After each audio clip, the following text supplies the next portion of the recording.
trabado o qué pasó? Sí, creo que sí. ¿Se salió o se quedó trabado nada más para ustedes? Yo solo lo veo como en pausa. Sí, como que el video queda en pausa, pero sigue aquí dentro el profe. Quedó en pausa. Ah, ahora ya salió. Sí. Uy, el internet siempre falla. A ver, voy a ver.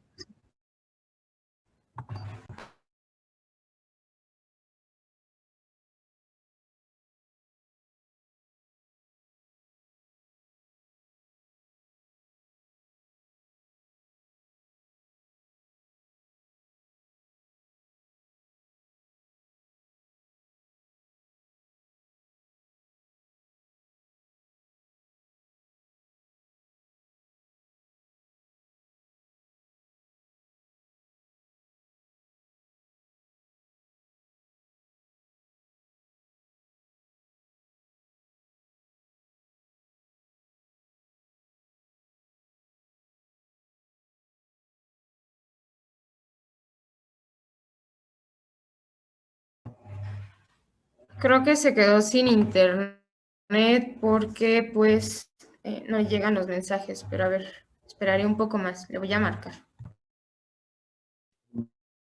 Vale.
Pues ya hablé con él y dice que, con Ricardo y dice que es, ya llegó.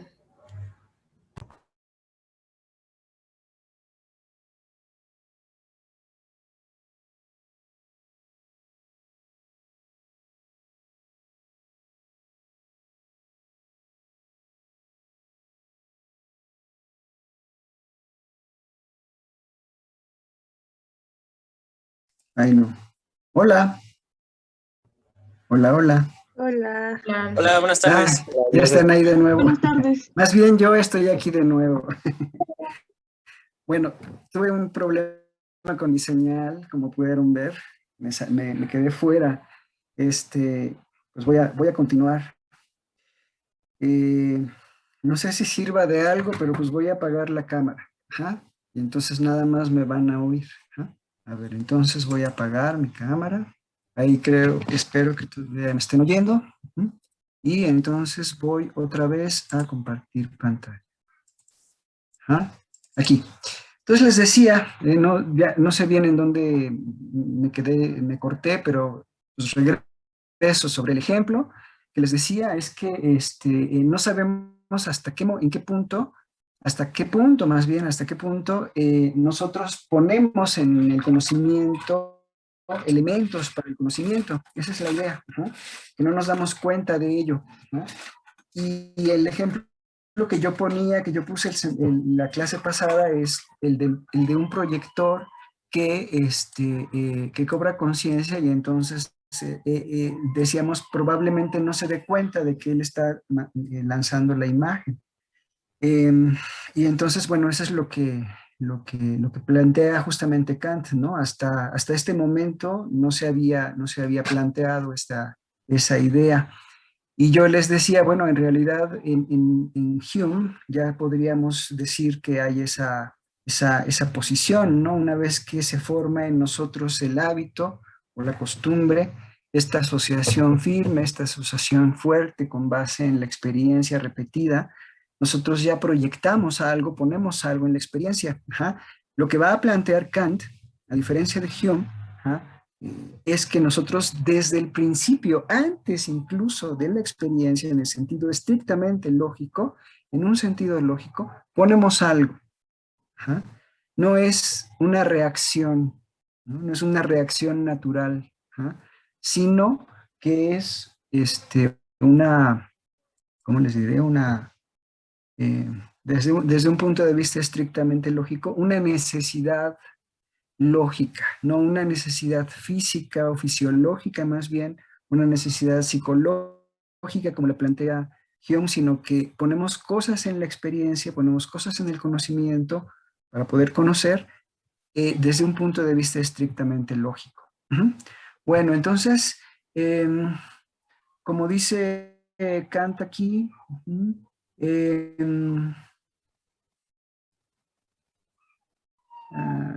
la capacidad del entendimiento para comparar esas representaciones, denominado experiencia. Aquí nos quedamos. Por consiguiente, en el orden temporal, ningún conocimiento precede a la experiencia y todo conocimiento comienza con ella. Pero aunque todo nuestro conocimiento empieza con la experiencia, no por eso procede todo él de la experiencia. ¿Se acuerdan de esa distinción que hicimos la clase pasada? En el orden lógico, no todo conocimiento comienza con la experiencia, sino que hay conocimiento, hay condiciones, hay formas, principios que nosotros ponemos en la experiencia y no nos damos cuenta. Esa es la idea. En efecto, dice el buen Kant, podría ocurrir que nuestro mismo conocimiento empírico fuera una composición, ¿no? Una unidad, una síntesis de lo que recibimos mediante las impresiones y de lo que nuestra propia facultad de conocer produce, simplemente motivada por las impresiones a partir de sí misma, ¿no? En tal supuesto, no distinguiríamos esta visión respecto de dicha materia fundamental hasta tanto que un prolongado ejercicio nos hubiese hecho fijar en ella y nos hubiese adiestrado para separarla. Entonces, esta separación es una separación estrictamente lógica también entre contenido y forma, es la base para hacer el estudio que está haciendo Kant, ¿no? Un estudio no sobre el contenido material del fenómeno, sino sobre las condiciones formales. Entonces, esa es la idea que promueve, que motiva el estudio trascendental kantiano. Una cosa es el contenido material que debe ser dado, no es creado por nosotros, no es inventado, y otras son las formas que ponemos para ordenar, sintetizar, jerarquizar, clasificar ese contenido material. Esas formas, el estudio de esas formas es lo que llamamos, que me preguntaba en la clase pasada, estudio trascendental. Es un estudio sobre las formas, sobre las condiciones de posibilidad del conocimiento, condiciones formales de posibilidad de la construcción de objetos teóricos, de la posibilidad de construir objetos teóricos. Esta idea de construir objetos teóricos, de que lo que conoce la ciencia, por ejemplo, son objetos teóricos y no las cosas en sí, va a atravesar la historia de la filosofía y la historia de la filosofía de la ciencia desde Kant hasta la fecha, ¿ok? Y es muy importante porque después en sus cursos de teoría del conocimiento más adelante, ¿no? Por ejemplo, de lógica del lenguaje o, por ejemplo, de filosofía de la ciencia, o de temas contemporáneos, van a encontrarse a posiciones, por ejemplo, van a encontrarse posiciones en donde los autores van a decir, no, pues es que lo que conoce la ciencia no son los hechos desnudos, no son los hechos brutos, sino hechos teóricamente constituidos, objetos teóricos. Entonces ahí donde el científico cree haber tocado la realidad tal cual, la realidad misma, lo que ha hecho pues, es constituir la realidad empírica desde un punto de vista teórico. Jamás va a tocar la realidad misma, la cosa misma, el hecho bruto, porque esa idea misma de hecho bruto se vuelve irrelevante, porque lo que conocemos no es eso. Lo que conocemos son objetos constituidos teóricamente. Esa es la idea, y esa idea la van a encontrar en sus cursos de filosofía de la ciencia, en Hanson, Russell Hanson, la van a encontrar en Kuhn, la van a encontrar en Popper. En Popper también está esta idea de hecho construido teóricamente. La van a encontrar en Lakatos, la van a encontrar en Feyerabend. Justamente una de las críticas de Feyerabend a la filosofía de la ciencia clásica, de la filosofía de la ciencia tradicional, del positivismo lógico, es que creyeron, erróneamente, ingenuamente más bien, que se podía conocer los hechos mismos, los hechos brutos, ¿no? Siguiendo en una mala lectura probablemente a Wittgenstein, en donde en el Tractatus dice que los hechos brutos son lo que se conoce, pero bueno, hay que ver esa interpretación, ¿no? Entonces, en fin, la idea es que esta posición de Kant, esta idea de Kant es muy importante, ¿no? El conocimiento es el resultado de una síntesis, significa, en otras palabras, que el conocimiento es de objetos teóricos, de objetos teóricamente constituidos.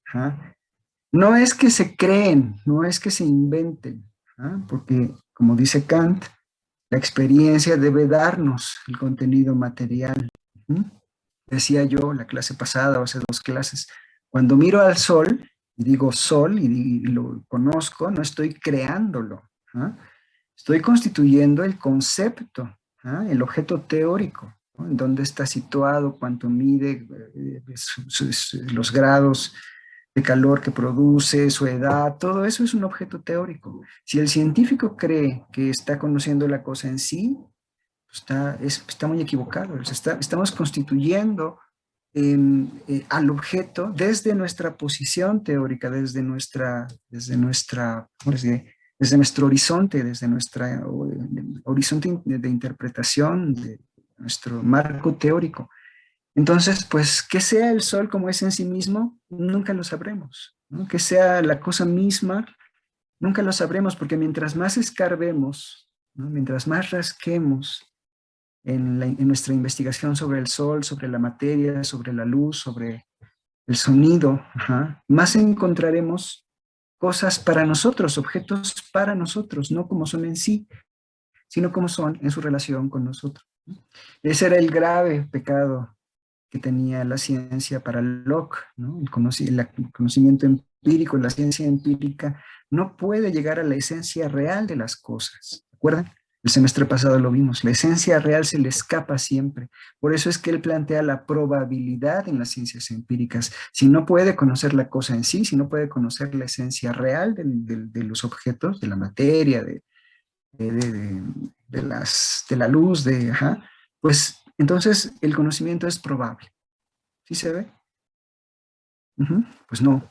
Bueno, sí, pero sí, no, porque la forma en la que lo explica Locke todavía supone una metafísica, ¿no? Para quienes no estuvieron el semestre pasado con nosotros, la idea es que plantear la esencia real es ir más allá de los límites de la experiencia, ¿no?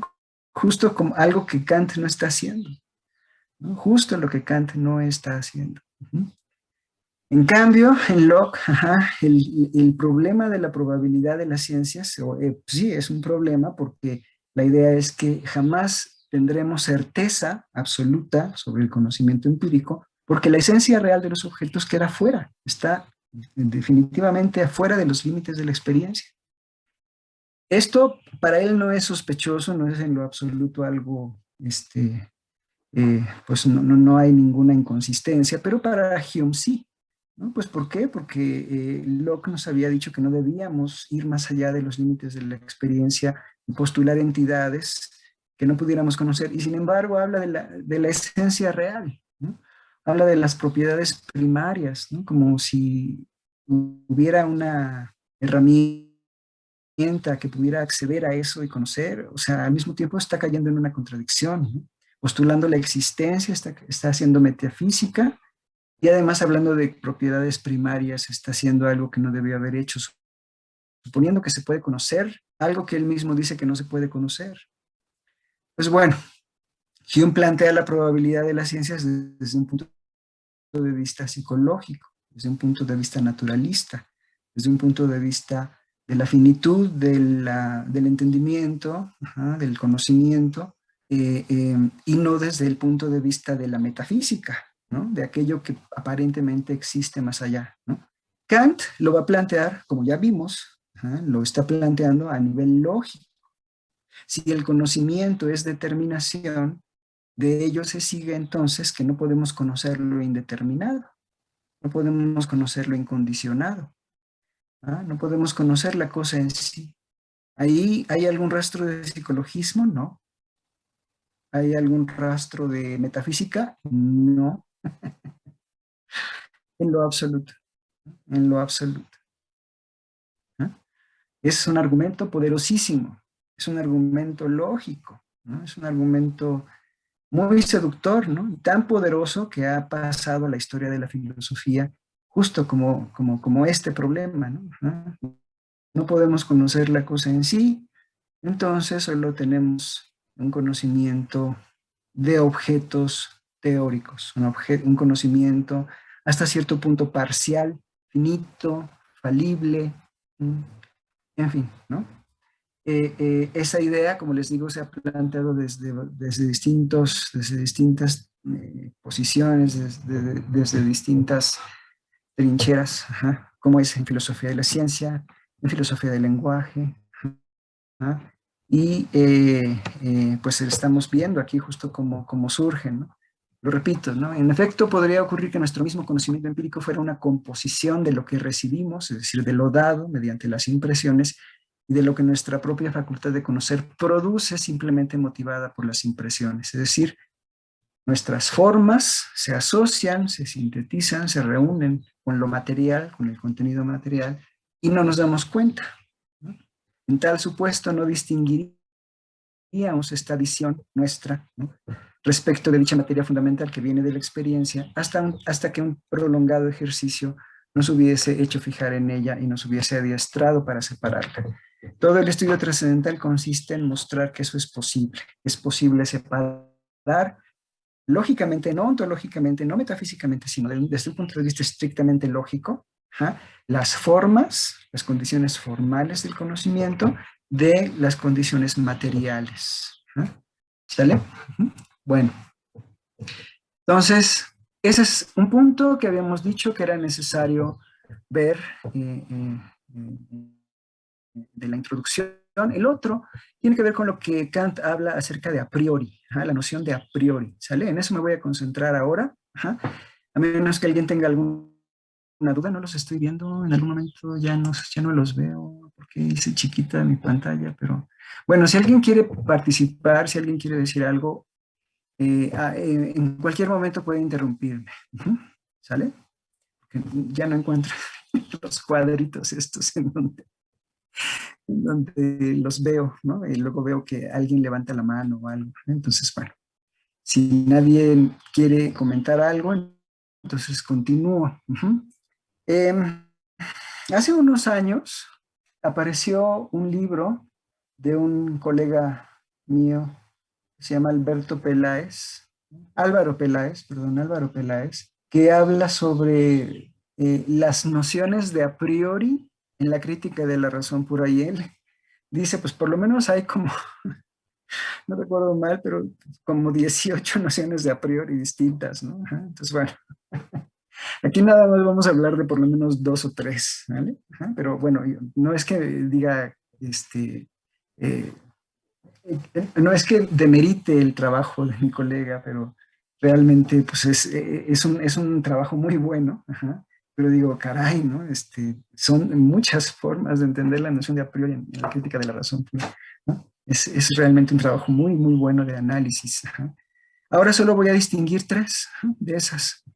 Fíjense bien, cuando Kant dice que en el sentido común, en la vida cotidiana, en el lenguaje común, decimos a priori, entendemos algo que es diferente de cómo él va a usar a priori. Entonces dice él, si recuerdan este ejemplo, ¿no? A veces en la vida cotidiana, pues, en el lenguaje común, alguien dice que alguien ha socavado los cimientos de su casa y puede saber a priori que ésta se caerá, ¿no? Es decir, como si supiera en el sentido de necesario, ¿no? Es algo que tiene una certeza de que su casa se caerá si ha socavado los cimientos de su casa.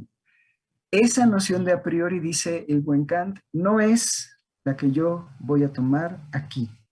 ¿Por qué? Bueno, pues porque la forma en la que en el sentido común decimos que es a priori, en este sentido de, es que a priori sabías que tu novia te iba a cortar si la engañabas o algo así, ¿no? Así como era necesario, ¿no? Era esperado, ¿no?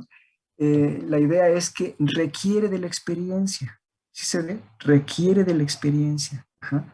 Esa noción de a priori, como pues, lo esperabas, ¿no? Y no podía ser de otra manera, ajá, requiere de la experiencia. Es un poco la noción que pues sí, que utilizamos en la vida cotidiana y que en algún sentido se asemeja al a fortiori de Hume. ¿Ah? Ese a fortiori que se basa en la experiencia repetida, en la conjunción constante, en la invariabilidad de la experiencia y que conforma esta expectativa, ¿no? Entonces podríamos decir, este a priori primero que habla Kant es el a fortiori psicológico, el a fortiori naturalista, de Hume, ¿no? Ajá, es decir, alguien que ha socavado los cimientos de su casa sabe a fortiori que caerá. Ajá. Pero no lo decimos así, nosotros decimos a priori. ¿No? Kant dice, bueno, esa noción de a priori no es la que yo estoy pensando, no es la que yo voy a sostener. Yo en este trabajo, en lo que sigue, entenderemos pues por conocimiento a priori el que es absolutamente independiente de toda experiencia, no el que es independiente de esta o aquella experiencia. A él se opone el conocimiento empírico, el que solo es posible a posteriori, es decir, mediante la experiencia. Entre los conocimientos a priori reciben el nombre de puros, aquellos a los que no se ha añadido nada empírico. Por ejemplo, la proposición todo cambio tiene su causa. ¿A qué le suena eso? Empieza con H y termina con E, por supuesto, es el ejemplo de Hume. Todo suceso tiene una causa, ¿se acuerdan? Es el principio causal. Y dice Kant, es a priori, pero no pura, ya que el cambio es un concepto que solo puede extraerse de la experiencia. Aquí ya empieza a acuñar una distinción que posteriormente va a ser muy importante, muy importante realmente.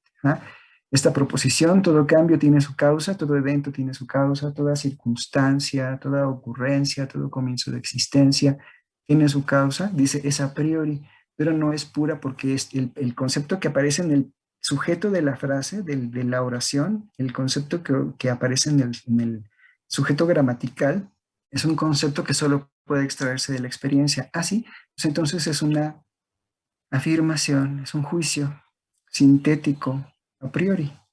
Eso lo vamos a ver después, ojalá que en esta clase, yo espero que sí. Pero bueno, ¿a qué se refiere entonces Kant cuando dice que el conocimiento, bueno, ¿a qué se refiere Kant cuando dice que el a priori que él requiere, que él va a trabajar, es un a priori absolutamente independiente de la experiencia? Voy a poner un ejemplo. Ya puse un ejemplo de esto, me parece, en una clase o hace 2 clases. Les decía yo, podemos imaginar, podemos concebir en nuestra cabeza, les pedí, creo que hicieran esto, que concibieran una playa, ¿se acuerdan? Palmeras, sol, el mar, ¿no? Los edificios, ¿no? Y que quitáramos, entonces, después de haberles pedido que hicieran todo eso, que quitáramos todos los elementos que se pudieran quitar, que se pudieran eliminar, ¿no? Los edificios, el mar, las palmeras, el sol, las nubes, ¿no? Quitamos todos los elementos y después se queda simplemente el espacio puro, ¿no? Un blanco o un negro, no sé cómo ustedes se representen el espacio, como sea, ¿no? Si quitan todos los elementos, a lo mejor alguien me dice, no, pues yo veo puro negro, ¿no? O alguien dice, no, yo veo puro blanco, o algo así, ¿sale? Bueno, la pregunta es, ¿se puede eliminar el espacio? La respuesta es no. Es ineliminable. No se puede eliminar el espacio. Me acuerdo de hace muchos años, bueno, a lo mejor ustedes tienen hermanos grandes y esos hermanos grandes, a lo mejor lo suficientemente grandes, oyeron alguna vez un grupo que se llamaba Korn, con K, ¿no? Korn. A lo mejor ustedes también los han escuchado. Hay un video en donde el cantante, que si no recuerdo mal es Jonathan Davis, está en el micrófono tocando y el grupo está atrás y hay un escenario completamente oscuro, negro, ¿no? Entonces están ahí, ¿no? Y la música está sonando muy fuerte, y ahí pues con su vocecita súper poderosa. Y entonces todo empieza como a temblar y entonces empieza a resquebrajar la parte de atrás, ¿no? Y empieza así como a caerse en pedazos, ¿no? Y se empieza a caer todo. Y al final, cuando ya termina de caer todo, hay un blanco brillante, así impactante, ¿no? Que apenas deja ver las figuras de los músicos, ¿no? ¿No? Se ve así blanco, ¿no? ¿Ah? Entonces, a veces hago este experimento, ¿no? Les pido, intenten representarse la eliminación del espacio, intenten pensar que ese espacio que están viendo se cae a pedazos como en el video de Korn. ¿Sale? ¿Qué queda? Espacio. Es decir, el espacio no es eliminable. ¿Qué quiere decir que no es eliminable? Quiere decir que es a priori, que es absolutamente independiente de la experiencia. ¿Qué quiere decir que es absolutamente independiente de la experiencia? Quiere decir que ni procede de ella, porque si no, si procediera de la experiencia lo podríamos eliminar, como podemos eliminar de nuestra representación los edificios, el sol, el agua, el mar, las palmeras, todo eso lo pudimos eliminar porque vienen de la experiencia. Pero si no podemos eliminar el espacio, entonces esa es una prueba clarísima, innegable, de que es a priori en el sentido kantiano, en el sentido de que no viene de la experiencia, y porque no viene de la experiencia es ineliminable, no se puede eliminar de la representación. ¿Ah? Pero tampoco es, ¿cómo les diré? No tiene un origen en la experiencia, pero tampoco se valida en la experiencia. Es decir, los distintos espacios en los que podemos percibir, que podemos ver, ¿ah? El espacio en el que están ustedes ahora, a lo mejor están en la sala, en el comedor, a lo mejor están en su cuarto, a lo mejor están afuera en un patio. Ajá. Ese espacio no es el espacio, es una porción del espacio. El espacio es infinito. Entonces es una parte, una parcela, un pedazo de espacio, pero no es el espacio completo. Entonces, el espacio no tiene un origen a priori, no tiene un origen a posteriori, no tiene un origen en la experiencia, ni tampoco el concepto de espacio se puede validar en la experiencia. ¿Por qué? Pues porque el concepto de espacio, como sabemos, es infinito. ¿Sale? Entonces, todos los espacios que podamos percibir serán finitos. Todos los espacios que podamos observar, que podamos ver, son finitos. Entonces, claramente para Kant, ¿no? El espacio es una noción a priori en este sentido, en el sentido de que es absolutamente independiente de la experiencia. Y con esta posición, como veremos después, no, a lo mejor no, pero bueno, no lo sé. Pero como veremos después, con esta posición, Kant se está oponiendo a dos formas de pensar el espacio en su época. La forma absolutista, objetivista de Newton y la forma relativa, subjetivista de Leibniz. Entre ambos había una pugna. Entre que si el espacio es algo real, una entidad real, como una caja en donde están los objetos, o bien, como en Leibniz, que el espacio es el resultado de las distintas posiciones de los objetos, y que es relativo a los objetos, que requiere de los objetos. Para Newton, si no hay objetos, se queda el espacio está vacío. Para Leibniz, no. Si no hay objetos, el espacio no existe. Bueno, lo que plantea Kant es en realidad un poco, sí, se está oponiendo tanto a uno como a otro, pero al mismo tiempo es una posición que reúne las dos posiciones. No es absoluto, no, pero requiere de, por lo menos, el sujeto, ¿no? El sujeto es el que espacia, ¿no? Ahora les voy a poner otro ejemplo, el que espacializa. Ahora les voy a poner otro ejemplo de a priori, por si no les quedó claro este que acabo de dar. Fíjense bien, Este no sé si ya se los comenté, pero ahí les va otra vez. Hace muchos años, em, bueno, me interrumpen ustedes si ya oyeron este ejemplo mío, pero hace muchos años tenía una alumna particular que era psicóloga. Y entonces esta psicóloga atendía niños, ¿no? Entonces, cuando le di esta clase, justamente esta clase me dijo, oye, yo no creo que el espacio sea a priori, ¿no? Yo creo que es necesariamente a posteriori. Y yo dije, a ver, espera, ¿por qué? Pues porque yo tengo una pacientita, me dijo, que si tú le dices, ¿dónde está el vaso? ¿No? Y el vaso está encima de la mesa, ella dice, está debajo de la mesa, ¿no? Y si el vaso lo pones abajo de la mesa y le preguntas a la niña, vamos a llamarla Clara para proteger su identidad, Clara, ¿dónde está el vaso? Y ella te responde, está arriba de la mesa, cuando en realidad está abajo. ¿Ves? Entonces, tiene mal la noción de espacio y por lo tanto no es a priori, ¿no? Requiere de la experiencia. Y dije, en cuanto me lo dijo, dije, no he entendido todavía. A ver, mira, si Clara dice que el vaso está debajo de la mesa cuando está encima, está cortando la experiencia en términos de espacio, con independencia del contenido. ¿Sale? Si el vaso está encima de la mesa y ella dice está debajo, de todas formas, aunque se equivoque, está cortando la experiencia en términos de espacio. Cortar la experiencia en términos de espacio es a priori, es absolutamente independiente del contenido, aunque se equivoque,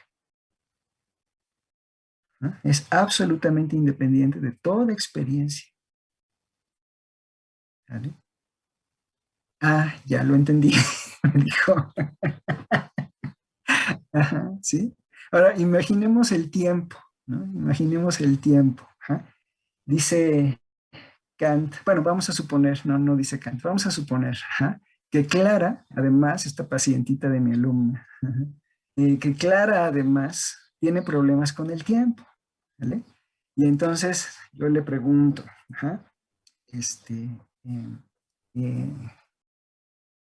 eh, ¿abrí la puerta y entré?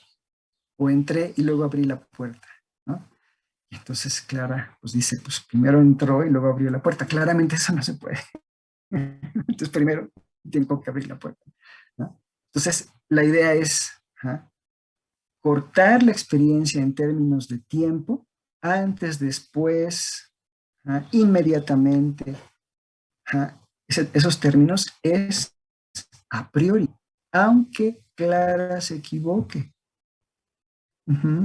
Igual, ¿no? En el caso del espacio, que diga que está arriba, que diga que está abajo, que está en medio, que está al lado, es a priori.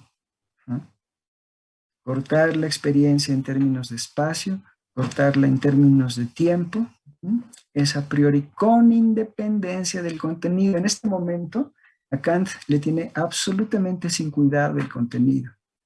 Lo que le interesa son las formas. Y ahí se ve justamente una diferencia entre contenido y forma. ¿Sí? Contenido y forma. ¿Dónde está el contenido? El contenido es arriba, abajo, ¿no? De la mesa. Forma es, aunque me equivoque, no importa. ¿Sí? La forma, la norma, la regla se mantiene. ¿Sí? El contenido material es distinto, se puede hacer esa separación, ¿sí?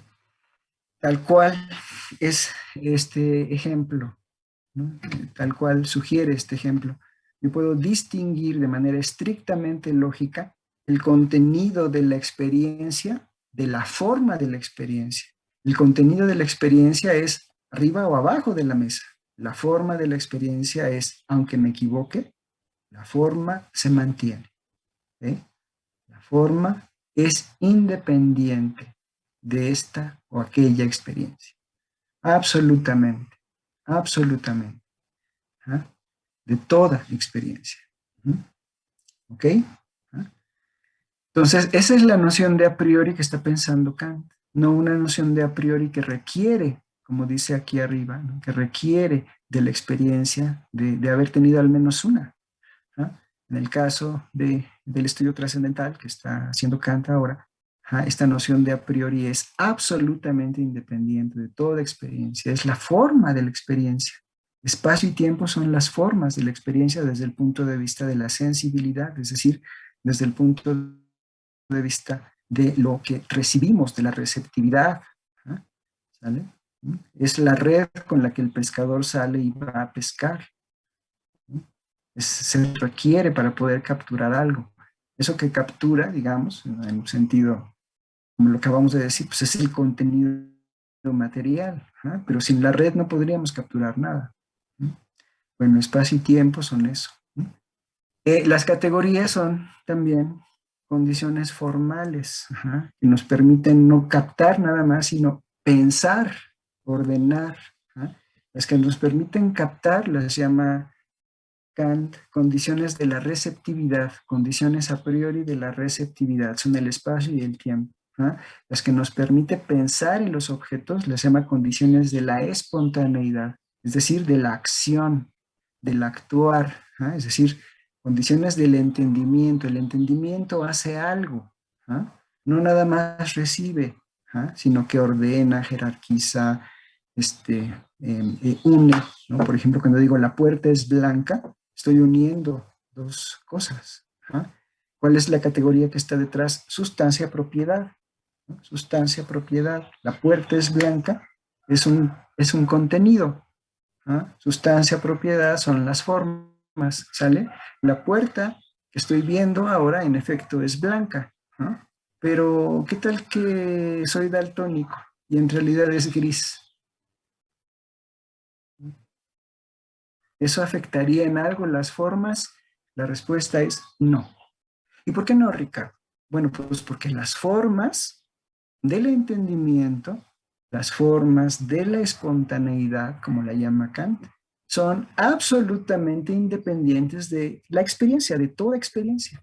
Entonces, aunque me equivoque, estoy cortando la experiencia en términos de sustancia, propiedad. ¿Sale? ¿Está claro? Esa es una categoría del entendimiento. Sustancia, propiedad, otra es causa, efecto, otra es posibilidad, otra es universalidad, etc. ¿Sale? Ya las vamos a ir viendo un poco más adelante. Bueno, espero que haya quedado claro. Entonces ahora, ¿a qué se refiere Kant? Cuando dice que en lo que sigue vamos a entender conocimiento a priori como absolutamente independiente de toda experiencia. ¿Sale? Bueno, eso espero que sí haya quedado claro. Si Hume estuviera aquí, al lado mío, y leyera esto, probablemente habría pensado que se refiere Kant a la metafísica. ¿Sí se ve? Fíjense, pongámonos los lentes de Hume, o pongámonos los lentes de un autor anterior a Kant. En lo que sigue entenderemos independiente de toda experiencia. Pues, ¿cuál podría ser un conocimiento que es absolutamente independiente de toda experiencia? Pues la metafísica. Es el único, ¿no? Que Dios existe, lo del alma, todo eso. Es el único que se me ocurre en este momento, diría Hume, ¿no? O Locke. Porque ni las matemáticas, bueno, a lo mejor las matemáticas, pero él dice aquí absolutamente, ¿no? En fin, bueno. Pero no, fíjense bien, ¿no? Aquí ya se ve la distinción, una distinción clara. No está hablando de la metafísica. No está hablando de la metafísica, está hablando de un estudio acerca de las condiciones formales, un estudio acerca de condiciones a priori, y eso significa para Kant que es un estudio acerca de condiciones absolutamente independientes de toda experiencia. Lo que sigue ver, adelante, es que además esas formas hacen posible la experiencia. Eso es lo que es importantísimo. Hacen posible la experiencia como la conocemos. Hacen posible el conocimiento y hacen posible la experiencia. Entonces no solo no dependen de ella, sino que la experiencia depende de las formas, ¿no? La experiencia depende de esas condiciones. Ustedes seguramente me dirán, profesor, pero ¿por qué está diciendo eso? ¿Qué es lo que está planteando ahí Kant? Bueno, pues en el fondo lo que está planteando es una consecuencia de la revolución copernicana. ¿Sí? La experiencia depende de condiciones subjetivas. ¿Sí? No es el sujeto el que debe adecuarse a las condiciones del objeto, sino es el objeto el que debe adecuarse a las condiciones del sujeto, ¿no? Eso es lo que dice la revolución copernicana en Kant. Bueno, lo que vamos a ver enseguida, en estas clases que nos quedan, es que es la experiencia la que debe adecuarse a las condiciones del sujeto, ¿no? Del sujeto trascendental, no de un sujeto particular, no de este o aquel, como no es en este, como dice aquí Kant, no de esta aquella, o aquella experiencia. No estamos hablando tampoco de condiciones de este o aquel sujeto, sino de un sujeto formal, ¿no? De un sujeto formal, no de un sujeto empírico. Bueno, muy bien. ¿Hasta aquí tienen alguna duda? Profe, sí, por ejemplo, el espacio es a priori, ¿no? Pero no es, innato.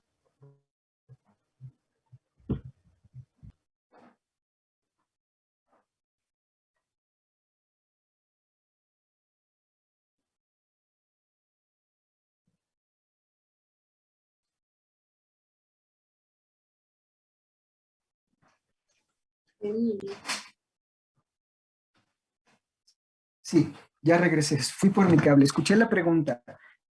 A ver, ¿quién me preguntó eso? Yo, José Luis. José Luis, mira, no sé, a lo mejor no estuviste en la clase pasada, pero Kant, con la distinción quid facti quid iuris, ajá, está dejando atrás el preguntarse por el innatismo. Ajá. Está dejando atrás un estudio que pretenda explicar las condiciones desde el punto de vista de su origen. Es decir, no está apelando a que la validez del espacio, por ejemplo, tenga que ver con que tenga un carácter innato, ¿no? A lo que está apelando Kant es a un estudio que no busque justificar las condiciones rastreando su origen como hace Hume o Locke, sino rastreando o entendiendo su papel en el conocimiento, es decir, apelando a principios generales. ¿Vale? Entonces, en esa medida, ajá, si tú le preguntas a Kant, ¿cuál es el origen del espacio? ¿Sabes qué te va a responder, José Luis? La respuesta es, no sostengo hipótesis. ¿Por qué? Bueno, porque si dijera, sí, por supuesto, cae en un problema, ¿no? ¿Ah? Cae en una contradicción incluso. ¿Ah? Y si dice no, igual. ¿Ah? ¿Por qué? Bueno, pues porque estaría ofreciendo una respuesta que está más allá de los límites del estudio trascendental. No tiene que comprometerse con ella. ¿Sí se ve? ¿Ah?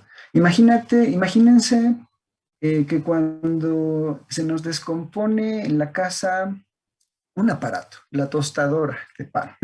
Pues vamos a la caja de herramientas, ¿no? Sacamos el desarmador, ¿no? Vemos esta cosa, el tostador tiene unos tornillos y decimos, bueno, pues le voy a quitar los tornillos para ver que a lo mejor alcanzo a ver algo adentro, un cablecillo que está suelto o algo, ¿no?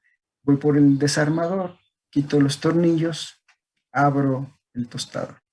¿Vale? No me pregunto por el origen del desarmador. ¿Sí? Simplemente tiene un papel, tiene una función, se aplica, funciona. ¿De acuerdo?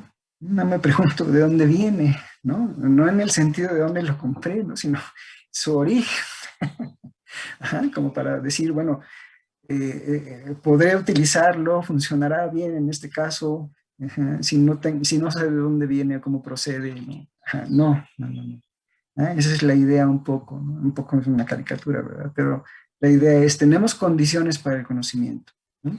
Ya no vamos a preguntarnos de dónde viene, cuál es su origen. Vamos a preguntarnos su función, su funcionamiento, su papel, su estatus en el conocimiento. ¿Ah? La validez objetiva de esas condiciones ya no tiene que ver con el origen. ¿Está claro, José Luis? Sí, de hecho sí vine a la clase pasada, pero se me olvidó esa parte. De hecho, mencionó lo de Newton, lo de Newton, Sí. y que, pues sí, era eso, que él se deslinda de cualquier tipo de Innatismo. teorización del origen del conocimiento, Así ¿no? es, exactamente, exactamente. Claro. Sí, entonces la Gracias. respuesta sería, no te preocupes, sí, claro que sí. La respuesta sería esa, ¿no? Pues no sé, no tengo hipótesis, no sostengo hipótesis.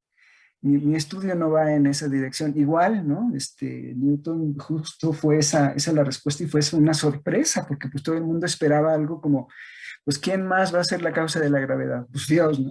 Y no, dijo, no sostengo hipótesis, ¿no? No me pregunten eso, ¿no? Ahí está la ley de la gravedad, ¿no? Funciona bien, pues adelante, ¿no? Ya preguntarse por el origen no tiene sentido. Bueno, muy bien, entonces esa es la noción de a priori. Ya vimos entonces, cuando decimos que una proposición es absolutamente a priori, como dice Kant, estamos diciendo que es universal y necesaria. Universal no en el sentido, dice Kant aquí, no en el sentido en el que se habla de una supuesta universalidad simple, supuesta o comparativa por inducción, dice, ¿no? Por inducción. De tal manera que debe decirse propiamente, de acuerdo con lo que hasta ahora hemos observado, no se encuentra excepción alguna a esta o aquella regla. Dice Kant aquí, ¿no? A ver, lo voy a subrayar. La experiencia, dice, nunca otorga a sus juicios una universalidad verdadera o estricta, sino simplemente supuesta o comparativa, por inducción, de tal manera que debe decirse propiamente, de acuerdo con lo que hasta ahora hemos observado, no se encuentra excepción a esta o aquella regla. Ese es Hume, ¿no? ¿Sí? Ese es Hume. Tal cual, ahí donde se quedó Hume, ahí inicia Kant, ¿no? Por consiguiente, dice Kant, aquí esto encerrado en un círculo, ¿no? Porque aquí es en donde le dice, sí, Jim, tienes razón, pero ¿qué crees? Ahí te voy con mi propuesta, ¿no? Por consiguiente, si se piensa en un juicio con estricta universalidad, es decir, de modo que no admita ninguna posible excepción, esta no deriva de la experiencia, sino que es válido absolutamente a priori. Diría Hume, bueno, pues no que estabas de acuerdo conmigo. Sí, estoy de acuerdo contigo, pero es que hay que ir más allá. Esa es la idea, ¿no? Hay que ir más allá. Tú no fuiste más allá. Tú no quisiste explicar la universalidad y necesidad del conocimiento. Yo sí, ese es mi objeto, ese es mi objetivo, mi propósito. Entonces yo requiero, para explicar el conocimiento universal y necesario, para poder explicar a Newton, yo requiero que haya juicios con estricta universalidad, juicios como las leyes de Newton, que no admitan ninguna posible excepción y que sean, en un sentido fuerte, universales y necesarios. Entonces estás cayendo en una metafísica. ¿Qué crees que no? No me interesa hacer una metafísica como Leibniz, como Spinoza, como Descartes. No, porque estos juicios son pensados con estricta universalidad y necesidad desde el punto de vista humano, desde la subjetividad, desde el sujeto. Pues entonces no entiendo, diría Hume, de veras no te entiendo. Bueno, ahorita lo vamos a tratar de explicar cuando lleguemos a los juicios sintéticos a priori. Un juicio que se piensa con universalidad y necesidad, que no admite ninguna posible excepción, que no se deriva de la experiencia y que es válido absolutamente a priori, pero al mismo tiempo, dirá Kant, como seguramente algunos ya saben, ¿no? Pero que tienen una propiedad, y la propiedad es que el predicado no está implícito en el concepto del sujeto. Hasta ahora se había pensado que los únicos juicios que podían ser a priori universales y necesarios son aquellos que son analíticos, es decir, en donde el predicado está implícito en el concepto del sujeto, y por eso hay una necesidad lógica, ¿no? Pero no, me voy a proponer, dice Kant, un juicio en el que el predicado no está implícito en el concepto del sujeto, es decir, es un juicio sintético, y sin embargo es pensado con estricta universalidad y necesidad. ¿No? Esa es la idea. Entonces, fíjense, si se piensa un juicio con estricta universalidad, es decir, de modo que no admita ninguna posible excepción, no deriva de la experiencia, sino que es válido absolutamente a priori. ¿Sale?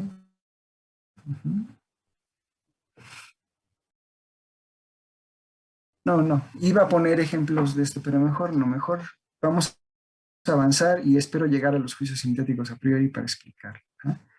Dice Kant todavía, ¿no? Fíjense, ¿no? La universalidad empírica no es pues más que una arbitraria extensión de la validez. Se pasa desde la validez en la mayoría de los casos a la validez en todos los casos, como ocurre, por ejemplo, en la proposición todos los cuerpos son pesados. ¿Sí? Todos los cuerpos son pesados. Si hacemos el análisis gramatical, el análisis sujeto-predicado, todos los cuerpos es el sujeto, son pesados es el predicado. Lo que está diciendo Kant es que el concepto de peso no está implícito en el concepto de cuerpo. ¿Sí? Si pienso en un cuerpo que no tiene peso, no me contradigo. Si pienso en un cuerpo que no tiene extensión, sí, porque extensión está implícita. La noción de extensión, el concepto de extensión está implícita en el concepto de cuerpo. Ahí sí me contradigo, pero si pienso o concibo un cuerpo sin peso, no caigo en contradicción. Entonces este es un juicio sintético. ¿Cómo lo sé? Bueno, porque el concepto de peso, al igual que el concepto de cuerpo, requieren de la experiencia. Entonces es en la experiencia en donde me doy cuenta de que los cuerpos son pesados. Pero esto, todos los cuerpos son pesados, dice Kant aquí, es una extensión arbitraria de la validez. Pasamos de la mayoría de los casos a todos los casos. ¿Sí? Todos los cuerpos son pesados. Este es un ejemplo de un juicio inductivo. Y Hume estaría de acuerdo, otra vez estaría de acuerdo. Diría, sí me estás entendiendo. Al fin alguien leyó mi trabajo, bien. Sin escandalizarse, ¿no? Y luego otra vez, fíjense, otra vez aquí subrayado, ¿no? Por el contrario. ¿No? Ay, no. Ahí es en donde él le da la vuelta, ¿no? a Hume, ¿no? Se pone de espaldas y le dice, fíjate bien, ¿no? En un juicio que posee estrictamente universalidad, esencialmente universalidad estricta, dice, esta apunta a una fuente especial de conocimiento, es decir, a una facultad de conocimiento a priori. A ver, espérame, Kant, pues que no habías dicho, no estabas de acuerdo conmigo, diría Hume. Todo el conocimiento comienza con la experiencia. Por eso es que, como acabas de decir, la universalidad empírica no es más que una arbitraria extensión de la validez. Y ahora me dices esto, ¿no? Estaría muy desconcertado. Y además, bueno, Hume era, según entiendo por lo que cuentan en su biografía y la gente que lo conocía, de un carácter muy especial, ¿no? Entonces ya habría dicho, ¿qué? O sea, despierta, o sea, ¿qué te pasa? ¿Qué estás diciendo? Bueno, fíjense, lo que está tratando de decir aquí Kant es que está jugando con los dos niveles en realidad. Si bien todo el conocimiento comienza con la experiencia, no todo depende de ella. En todos estos, por consiguiente, en todos estos, por el contrario, en un juicio que posee esencialmente estrictamente, ¿sale? Aquí también, claro, por consiguiente, si se piensa un juicio con estricta universalidad, en estos pasajes, en donde primero dice sí Hume, no Hume, sí Hume, no Hume, en donde dice no Hume, no lo está pensando desde el punto de vista temporal, lo está pensando desde el punto de vista lógico, estrictamente lógico, ¿sale? Entonces, antes del por consiguiente está hablando en el sentido temporal y después del por consiguiente está hablando en el sentido lógico. Igual acá, la universalidad empírica no es más que una extensión de la validez si consideramos el conocimiento desde el punto de vista temporal. En cambio, si lo consideramos desde el punto de vista lógico, pasa esto. Un juicio que posee esencialmente universalidad estricta apunta a una especial fuente de conocimiento, es decir, a una facultad de conocimiento a priori. ¿Qué está diciendo? Otra vez, no todo el conocimiento depende en su validez o se deriva de la experiencia. Entonces es innato. Hipótesis non fingo. ¿De dónde viene? Mejor calladito me veo más bonito. Bueno, ¿qué me puedes decir sobre ese conocimiento? Bueno, pues que ocupa un lugar muy importante, ¿no? Que tiene un papel muy importante. Lo que está tratando de decir Kant aquí, ya desde aquí, y que pues de una vez les voy a decir, ¿no? Es que las leyes de Newton no son inductivas. No son casos de inducción. Las leyes de Newton son deducciones. Son deducciones, se deducen de los principios del entendimiento. Específicamente de las 3 analogías de la experiencia, se deducen las 3 leyes de Newton. Lo que hizo Newton no fue inducir, no fue un ejercicio de inducción por enumeración, ¿no? Lo que hizo Newton fue deducir las leyes desde los principios del entendimiento, que todos tenemos. Entonces aquí lo que está diciendo es que esa especial fuente de conocimiento no es la inducción, es la deducción, una deducción trascendental. Y para cerrar, ¿no? Necesidad y universalidad estrictas son pues criterios seguros de un conocimiento a priori y se hallan inseparablemente ligados entre sí. ¿Sale? Necesidad y universalidad estrictas. ¿A qué se refiere con necesidad y universalidad estrictas? A necesidad y universalidad en el sentido que él está hablando de a priori, como una a priori absolutamente independiente de la experiencia. La idea es que las leyes de Newton ni surgen de la experiencia, es decir, no son inductivas, ni se validan en la experiencia. Son altamente resistentes a la refutación, son altamente resistentes a cualquier intento de verificación incluso. ¿Sí? Al contrario, diría Kant, es la experiencia la que debe subsumirse, adecuarse a las leyes. Es al revés, por la revolución copernicana en Kant. Es la experiencia la que se está determinando por las leyes. ¡Wow!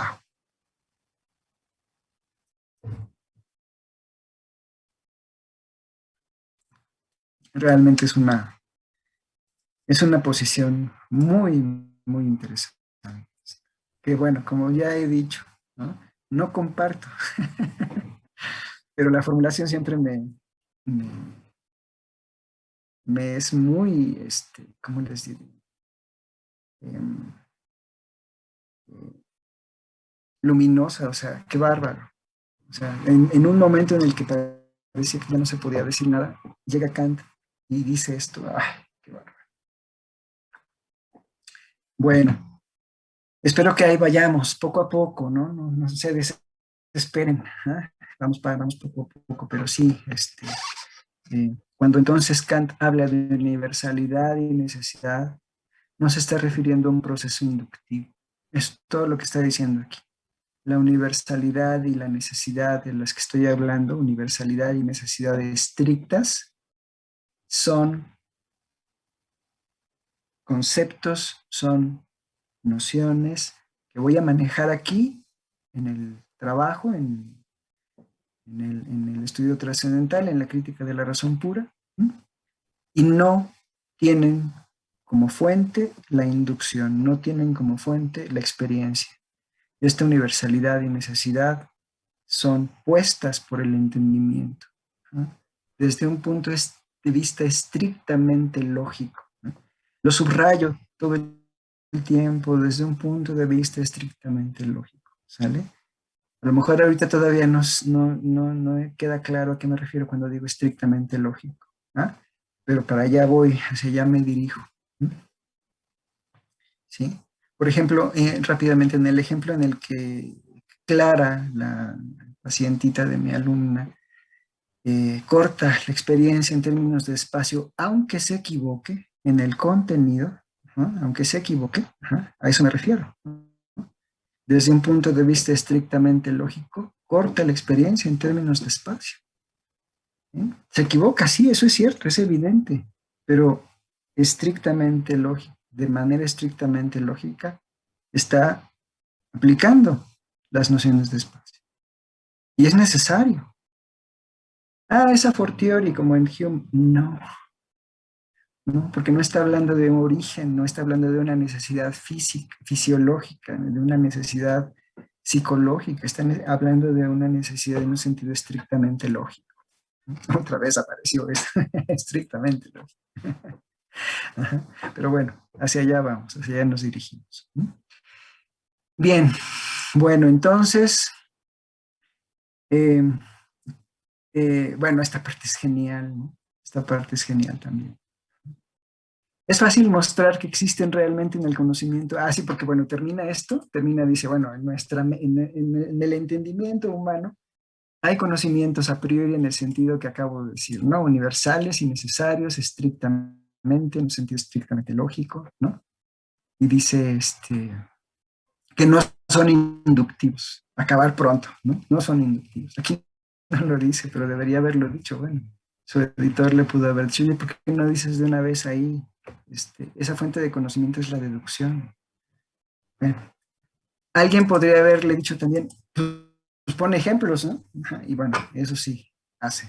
Es fácil mostrar que existen realmente en el conocimiento humano semejantes juicios necesarios y estrictamente universales, es decir, juicios puros a priori. Si queremos un ejemplo de la ciencia, solo debemos fijarnos en todas las proposiciones de las matemáticas. ¿No? Bueno, eso no se lo pondría en duda a nadie. Dirían, sí, claro, las proposiciones matemáticas son puras a priori, no requieren de la experiencia, ¿no? Pero luego aquí viene esto, ¿no? Si queremos un ejemplo extraído del uso más ordinario del entendimiento, puede servir la proposición: todo cambio ha de tener una causa, señor Hume, ¿no? Este es el ejemplo de Hume. Este es el principio de causalidad, el PC que hablamos cuando estábamos hablando de Hume, perdón. Todo cambio ha de tener una causa. ¿Qué nos decía Hume? Todo cambio es el sujeto, ha de tener una causa, es el predicado.